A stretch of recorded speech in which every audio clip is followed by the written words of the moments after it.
Wow, ang mga senteno. Ang ganda ng room. Naka-deluxe kayo ha. Wow, relax. Parang internet siya eh. Insert card. Insert mo muna yung bilang card. Para sa electricity yan. Yan. Wow. Pasok, pasok. Oh, ganda na CR. Oh. Wow. Uy, mas malaki, mas maganda pang room nyo kay David Charles.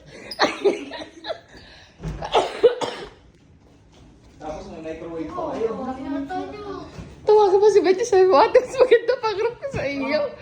May lutuan pa kayo. Tingnan mo rin sa mga binit, buksan mo. Ha?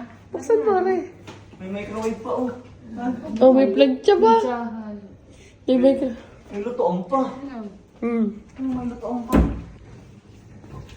May kusina eh. Oo, ang tao. Ay, kita ako nga mo tayo. Wow, ang ganda ng room. Ito lang ang gamit yun. Ha? Wow, ang ganda ng room niyo naman. The view. The view. Kasi ako baka mahulog din eh. Ang ganda na yung room. Kasi ako baka... Ito ko na yung manina. Ang ganda ng